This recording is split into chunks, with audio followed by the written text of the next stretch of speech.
The scream wasn't loud, just a sharp, strangled gasp, like someone's breath had been punched out of them.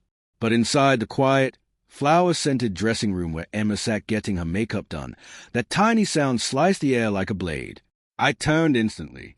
Her mother, Claire, stood frozen near the full-length mirror, one trembling hand covering her mouth, her eyes locked on the doorway behind me. Her face, normally calm, composed, capable of handling anything, had drained of every color.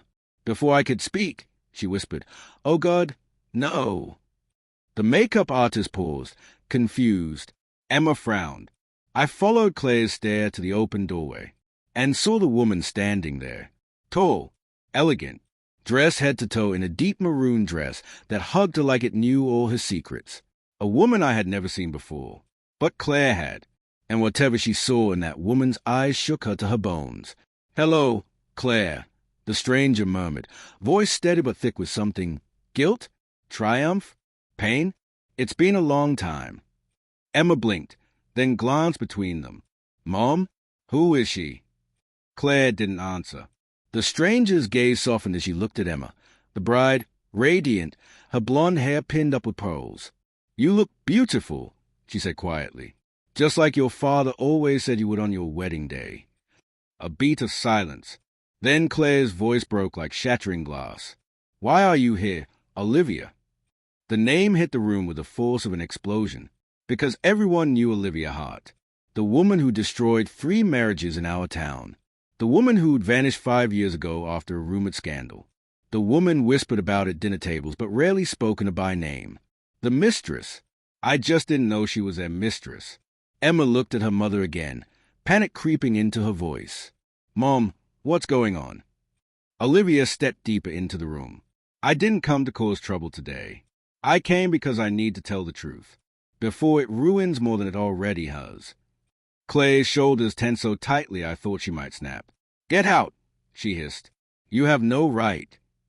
"I have every right," Olivia said, her voice cracking, "because this wedding, this day, is about to fall apart if they hear it from someone else first."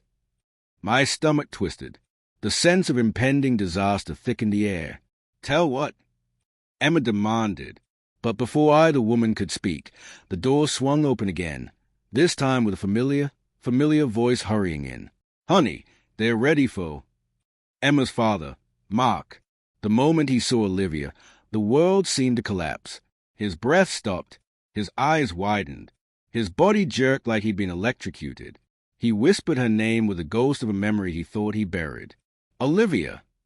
And the truth flashed across Claire's face, the truth she had buried, forgiven, rationalized, endured for years. Not just an affair. A long one. A meaningful one.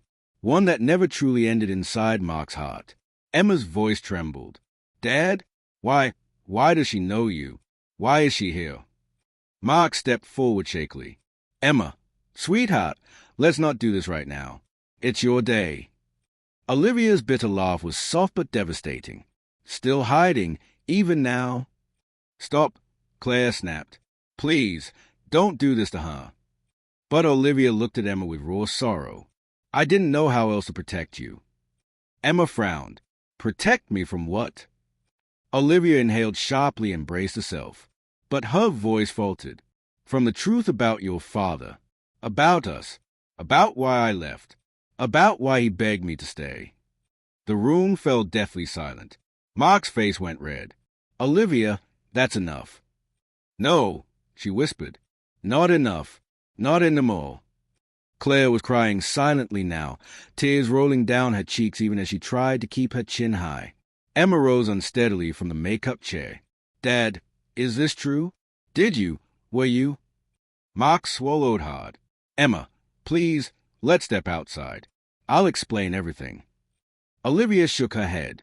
"If you walk her out of this room without telling her the truth, I will tell the entire wedding myself."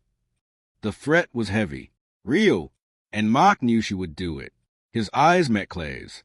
There was a lifetime in that look. 15 years of marriage. 2 kids. School plays. Birthdays. Silent forgiveness after late-night arguments. Unspoken wounds never fully healed. And then Emma. with her trembling hands, said the words that pulled the truth out like poison from a wound. "Dad, did you cheat on Mom?" Mark closed his eyes, and everything inside Emma shattered long before he answered. He sank into one of the chairs, like his legs couldn't hold the weight of his own guilt. "It was years ago," he said, voice hoarse, "before Olivia left town. It was a mistake, one I've regretted ever since." Olivia flinched. "A mistake? That's what you call me now." Emma stared at him, horrified. "Dad!" "But it's over," Mark insisted. "It ended." Claire let out a hollow laugh. "Ended? You saw her for 2 years." "2 years, Mark." Emma's hand flew to her mouth. 2 years. Her father looked at his lap, unable to meet her eyes. "Claire, please." "No," Claire whispered, voice trembling. "Not today. Not while she stands here." Olivia wiped a tear from her cheek. "I wanted to stay away. I wanted to protect Emma from this. But someone else is going to expose it today if I don't." Emma's body stiffened. "Someone else." "Your fiancé's family knows," Olivia said quietly. "They know about the affair, about how long it lasted, about the rumors that it wasn't the only one." Emma swayed slightly as if the floor had tilted. Mark shot Olivia a murderous look. "You promised you'd never." "I'm not the one who told them," she snapped. "Someone else did. Someone who wants to humiliate your daughter today in front of hundreds of people." Claire gasped. "Who?" Olivia's voice dropped to a whisper. "Your husband's former business partner. The one he screwed over." Mark's face drained of color. Emma's voice was barely a breath. "Dad, what else did you do?" Mark buried his face in his hands. And right then, right in that moment, I saw something inside Emma break so completely, so violently, that her wedding felt like the least important thing in the world. Because the girl I loved, the girl who believed her parents' marriage was imperfect but solid, flawed but loving, suddenly looked like she didn't know who she was anymore. Her foundation had been ripped from beneath her feet. And worse, the betrayal wasn't just from her father. It was from her mother, too. Because Claire knew. She had known for years. And she'd hidden it. Emma whispered, voice barely audible. "You both lied to me." "Emma." Claire reached for her. Emma jerked away. "Don't touch me." Her eyes filled with tears, anger, heartbreak, humiliation. Her wedding was minutes away. Hundreds of guests waiting. Her fiancé waiting. Her future waiting. And she stood there, drowning. "Emma," her father said, reaching for her hand, "I never wanted this to come out today. You deserve happiness. You deserve—" "Stop," she whispered. "Just stop." Her hand shook violently. She looked at Olivia again. "Why now? Why today of all days?" Olivia swallowed hard. Because truth is a way of showing up at the wrong time, whether we want it to or not. There was something else in her eyes. Something like regret, but heavier, deeper. Emma stared at her for a long moment, trying to piece together the shattered fragments of her life. Then she asked a question none of us saw coming. "Is there something else? Something you're not saying?" Olivia didn't answer. Her silence said everything. And Emma's world tilted again. Olivia's silence spread through the room like smoke, thick, suffocating, impossible to ignore. Emma clutched the back of her chair, her knuckles white. "What else?" she demanded, breath hitching. "If you came all the way here to destroy my wedding, then say it. Say everything." Olivia looked at Claire, then at Mark, whose face had gone chalk white. Whatever she was about to reveal terrified him. "Emma," Olivia whispered, "I don't want to hurt you, but lies, they rot everything they touch." "Just say it." Emma choked, tears streaking down her cheeks. And finally, Olivia did. "The affair didn't end when I left town." Claire inhaled sharply, stumbling backward. "You told me. Mark, you told me it was over." Mark's eyes lifted slowly, horror etched into every line of his face. "Olivia, don't do this." But she wasn't finished. "It ended," Olivia said softly, "only when I found out something I didn't expect. Something that forced me to disappear. Something I tried to handle alone." Emma's voice trembled. "What did you find out?" Olivia hesitated only a second. Then she dropped the grenade. I was pregnant. The room went silent. Silent in a way that felt unreal, unnatural, like the world had stopped breathing. Emma's legs buckled. I caught her before she fell. "You... what?" she whispered. Claire pressed both hands to her mouth, shaking uncontrollably. "No, no. Mark, tell me she's lying. Tell me she's lying." Mark couldn't speak. Olivia closed her eyes. I didn't tell him at first. I was terrified and ashamed. But when I finally got the courage to, it was too late. I miscarried. The stress, the fear, the guilt, it all caught up to me. Emma sobbed, the sound raw and broken. "Dad, how could you?" Mark's voice cracked. "Emma, I swear, I didn't know. She never told me." "Because I knew what it would do to your family," Olivia snapped. "I knew what it would do to her." She pointed at Claire, who was crumpled against the wall, crying silently. "I left to stop the destruction. I left so your daughter would never know." Emma stumbled toward her mother, but Claire looked away, unable to meet her daughter's eyes. That hurt Emma even more. "You both lied," Emma whispered. "All these years. Both of you." "No," Claire gasped, finally finding her voice. "Emma, I didn't know about the pregnancy. I didn't know about the miscarriage." Emma turned to her father again. "But you cheated on her for years." Mark bowed his head. "Yes." "And you let Mom pretend everything was fine. You let all of us pretend everything was fine." "I was trying to protect you," he whispered. Emma stared at him as though he were a stranger. "No, you were trying to protect yourself." I watched Emma crumble in front of me, the weight of the revelations crushing her shoulders.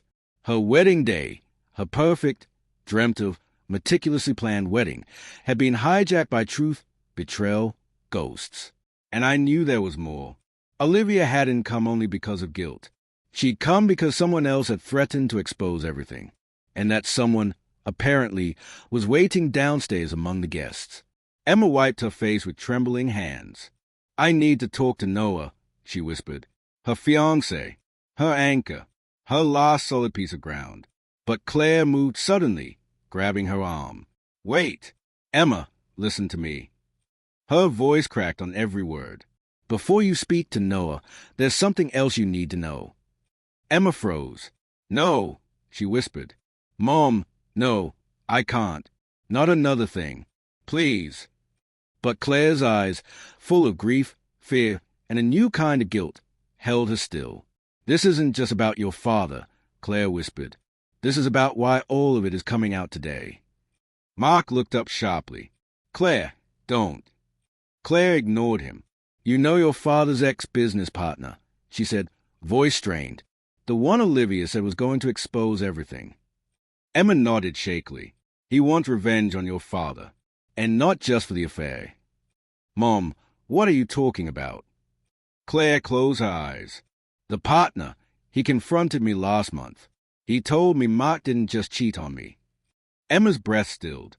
"He said Mark used company funds, money he wasn't supposed to touch, to support Olivia." The air imploded. Olivia stiffened. "Claire, I didn't know about that." Mark looked sick. "Claire, I paid it back. I fixed it." "You stole from your own business," Claire cried. "You stole from our future. And now your partner is here, waiting to humiliate our daughter because of your crime." Emma's entire world tilted under her feet. Her father cheated. Her father stole. Her mother hid the affair. Her family was collapsing in real time. "Emma," Mark whispered, reaching for her. "Please, sweetheart." "Don't call me that," she screamed. The pain in her voice cut through everyone. Not even Olivia spoke. Emma's chest heaved. She looked at her mother with devastation. "How long have you been living with all of this?" Claire sobbed, voice hoarse. "Years. I thought if I stayed, if I forgave, if we rebuilt, you and your brother would be spared." Emma closed her eyes, trembling. "I wasn't spared. You just delayed it." She turned to her father. "And you ruined everything." "Emma, do you know what I told Noah about you?" she whispered. "I told him you were loyal, that you were patient, that you taught me what love should look like." Mark's face crumpled. "And now?" he asked quietly. She looked at him with eyes full of a grief I've never seen on her face. "Now I don't believe a single memory I have of you." He broke. Claire broke. The whole family seemed to collapse in on itself. Emma turned toward me, her voice barely holding. "I need to get out of here." "Where?" I asked gently. "To Noah," she whispered, "before someone else ruins that too." Olivia stepped forward, her expression softening. "Emma, for what it's worth, I'm sorry. I never wanted you to be hurt." Emma stared at her for a long, heavy moment. Then she whispered the sentence that gutted the room. "You were the knife, Olivia, even if he picked it up." Olivia swallowed hard, tears filling her eyes. But she didn't argue. She didn't defend herself. She simply lowered her head. Emma walked toward the door. Her father whispered, "Emma, please, don't leave like this. Let me." She stopped, turned halfway, and said the final words of the day that ended her childhood. "You don't get to tell me how to leave. Not anymore." Then she opened the door, and the hallway, full of distant music, wedding guests, flowers, and sunlight, felt like a different universe compared to the devastation behind us. Emma stepped out, but when she reached the stairs, she stopped, frozen, because Noah, her fiancé, her future, was standing there, and his expression wasn't relief. It was guilt, deep, unmistakable guilt. Emma's voice was a whisper of horror. "No, Noah, not you too." He couldn't meet her eyes, and the final twist hit like a lightning strike. Noah knew. He'd known everything about the affair, the stolen funds, the scandal weeks before the wedding, and he hadn't told her. Not because he wanted to protect her, but because he'd been considering calling off the wedding himself. Not out of anger, but out of fear. Fear that she was too much like her father. That betrayal ran in the blood. Emma collapsed into me, sobbing. "Everyone lied," she whispered. "Everyone." Olivia stepped out behind us, watching Emma fall apart, pain racking her features. Claire stumbled into the hallway too, reaching helplessly. Mark stood in the dressing room doorway, staring at the daughter he'd just lost, and the wedding music played downstairs, as if nothing had happened, as if an entire family hadn't just imploded on the most beautiful day of their lives. Emma lifted her head slowly, tears streaming. "No wedding," she whispered. "Not today, not ever." And as she turned away from a man she was supposed to marry, she said the words that ended everything. "I won't spend my life repeating your sins, Dad." Mark collapsed into a chair, sobbing. Claire fell beside him, shaking uncontrollably. Olivia turned and slipped quietly out the side door, disappearing from their lives once more. And Emma walked out of the venue, dress torn from running, makeup streaked with tears, bouquet falling apart in her hands. But her spine straightened, her breathing steadied, and in the ruin of that day, something new began to form inside her. Not hatred, not revenge, not even grief. Strength. A fierce, unbreakable strength forged from truth. Emma didn't get the wedding she planned. She didn't get the father she believed in. She didn't get the sheltered life her mother tried to build from lies. But she walked away with something else. Something she never expected. Freedom.